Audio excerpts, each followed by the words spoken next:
Здравейте! Последното ми пътуване беше в Филипините. Там често се говореше за Магелан и за неговото пътуване около света, за да докаже, че Земята не е плоска. Въпреки че много хора все още не им се вярва, но човекът това е правил, пътувал е и обикалял света. Пътя на Магелан е свършил в Филипините, защото при едно сражение с местния вожд Лапо-Лапо той е сгубил живота си. Но пък всичко това слушане за него ме подсети за това BCD. Това е модела Магелан на Марес, като това е версията She Dives за дами, за жени. Днеска ще ви разкажа за нея, основните неща. Надявам се, че ви хареса, на мен много ми допада и всъщност за това я продавам. В магазина имам малко неща, но това са нещата, които аз харесвам и съм избрал като екипировката, която вие бихте могли да си купите. Така че днеска ще говоря за Магелан She Dives на Марес. Започваме с общия изглед и материалите по жилетката. Това е тип крило. Крило означава, че въздушният обем на BCD-то е само на гърба ви. Няма да летите с нея, но това е доста комфортно, защото когато сте на повърхността или на малко по-голяма дълбочина и се изисква да има повече въздух в жилетката ви балансира, въздуха е само на гърба и да не ви притиска отзад. Стандартните жилетки изглеждат по този начин. Това е стандартен тип BCD, като въздухът тук ви опиращ, освен отзад на гърба, имате и отпред, който ще ви притиска леко, когато BCD-то има повече въздух в него, когато сте на по-голяма дълбочина. Крилото като Магелан не е така. Често хората, като видят такова BCD, си казват, това е полукрило. Няма полу и цяло крило. Това тук също е крило и повечето хора асоциират BCD тип крило с нещо такова, с здрав гръб, бекплейт и такива ремъци около вас.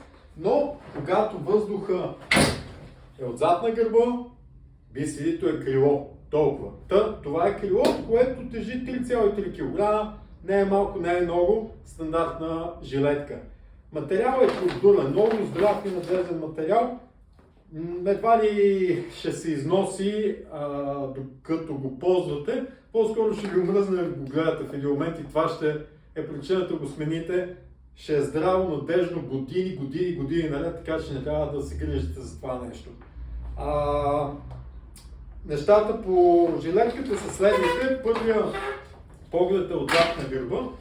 Какво имаме тук? Единичен колан за затягане около бутилката и допълнителна лента, която може да подсигури долния колан. Дръжката е ето тук на твърдата част на жилетката. Не знам дали ще може да се види. Има си дръжка, която може да ползвате да носите екипировката сглобена или не. Това по-скоро мога да сложите върху края на бутилката да подсигурите долния колан. Интересна функционалност има тук, не знам как мога да го видите, но има няколко гумени точки върху твърдата част на самара, който държи бутилката. Идеята на тях е да създадат по-добър контакт с бутилката и да не се пързаля BCD-то върху самата бутилка. Те са на 5 точки, затягате, стягате и сте готови. Отпред, първото нещо, което прави впечатление, е, че го няма колана с велкрото. Влизате вътре, закопчавате двете катарами и сте готови за гмуркане. Доста удобно. Обикновено става доста по-лесно. Штрак. Окей. Доста удобно, и няма много какво нагласите. Купувате си тази жилетка за вас, не да давате на приятелите си, а някой друг постоянно да променя нещата по него. Сега, разбира се, винаги може да промените дължината на колана, но е направено да става бързо слагането и свалянето. Това е полезно, когато правите много гмуркания на ден. Няма го колана с лепенката на корема. Добре е подплатен гърба и също има мека част тук отзад на врата. Всички обичаме да се гмуркаме на топла вода, там костюмите обикновено са по-тънки, могат да влизаме само с ликра или погащи и тогава е добре да има някаква подплата, която направи по-комфортно усещането около врата, на гърба и на местата, където BCD-то се опира за вас. Другото нещо, което прави веднага впечатление, са джобовете за тежести, като имате два големи джоба с бързо освобождаване в предната част на на жилетката. Тук спокойно може да сложите, в зависимост от размера на тежестите, не знам, 4-6 кг, което вероятно ще ви бъде напълно достатъчно. Разбира се, ако не е достатъчно това количество по 4 или 6 кг тук, има допълнителни джобове, които са много удобни. Ето тук отзад. Те са така наречените трим джобчета. Застават много близко от задната част на тялото. Тук може да сложите до 2 кг, но разпределяйки тежестите навсякъде около вас, балансирането на водата става доста по-добре и центъра на тежестта ще ви се измести малко, а не всичко да е тук отпред и да ви дърпа в някаква странна позиция на тялото. Така, друго нещо, което е по оборудването са делинговете. Има доста, които са здрави, надежни и може да използвате да закачите нещо за тях. Освен тези двата тук, които са широки, даже може да използвате и да приберете вътре в тях резервния регулатор, свит. Ето тук. Отгоре имате още два, където може да закачите най-различни аксесуари, да кажем компас, фенер или нещо друго. И говорите за аксесуарите, има и за делинговете, още един забравих да ви каза за него. То ето тук, мъничък, разположен почти централно, виждате как става. Много удобен, когато използвате рифова кука. Рифовата кука, вече съм говорил за нея, използвана на места, където искаме да стоим стационарно, срещу силно течение, за да зяпаме пред нас, и закачаме, а другата част закачаме някъде за нас. Този делинг тук е доста удобен за това. Така, иначе клапаните на жилетката са стандартни, инфлатора е стандартен Marley инфлатор, здрав, надежден, работи добре. Надувате от тук вече за изкарването на въздуха, имате няколко опции. Може, освен бутона на върха на инфлатора, да издърпвате от тук, също ще го демонстрирам с тази жилетка, да изкарате въздуха. Веднъж от тук, издърпвайки от дясната страна и отзад на гърба, задния клапан. Същото разположение и тук, 4 стандартни клапана, 1, 2, 3, 4, като ваденето на въздуха се спомага и от ластиците, които са тук. Виждате, без въздух в висите, колко стои прибрано, когато се надуе, то се разгръща, но има 4 ластика, които го държат събрано и това също ще помогне да излезе въздуха по-лесно, освен че водата ще ви обгърне, тя натиска и така нататък. Така,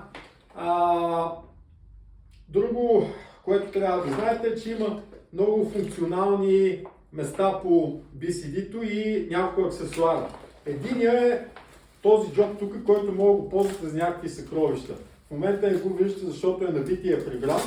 Той е залепен с един колан. Може да го отворите по време на гмуркане или преди това, ако искате да вземете нещо с вас. Но виждате, доста е голям, надежден, има и цип върху него. И може да приберете, ако сте си намерили нещо, съкровище, ако пък искате да вземете някакъв аксесуар с вас, резервна маска или каквото и да е, имате доста пространство тук. Освен това, от двете страни имате, от дясната страна има еластични ленти, където може да приберете маркучен резервния регулатор, така че да бъде здраво прибран и да си застане на определеното място. От лявата страна пък имам сходно нещо за манометъра, BCD-то идва и с тази щипка, където може да закачите манометъра. Освен това, има и места, където може да закачите друг аксесуар като нож. Едната опция е тук за някакъв по-голям модел. Ако пък си вземете лайн кътъра на Mares, може да използвате това джобче, което е с велкро лента. Тя се маха, едно място застава за качването на ножи. Виждате, много лесно и свободно може да го изкарате, не нужно да го ползвате. Така, друг много важен момент, колана, който е на гръдния колан, така, катарамата на гръдния колан, има специален дизайн със свирка, така че имате сигнално устройство, прикрепено към жилетката, което може да използвате в спешна ситуация. Така, моето генерално мнение е, че BC-то е страхотно и затова го препоръчвам да си го купите. Мене, разбира се. Заповядайте в магазина на улица Орел и Черни връх. Със сигурност ще ви направя добра цена. Също гаранцията е голяма, доверете ми се, изборът е добър. Друго, което искам да ви кажа е за нея Перао. За Водолазния център отваря лятото. Не се колебайте да се обадите и да дойдете да се гмуркаме. Цяло лято ще бъда там и гмурканията ще бъдат всеки ден. Има от брега, с лодка, доста интересни неща. И това е. Очаквайте следващото видео. Отдавна се казва да направя видео свързано с хапчетата и гмуркането. Аз съм фен да се пият хапчета. Така че сигурно следващото ще бъде за това или за нещо друго. Следете канала и до нови срещи. Чао!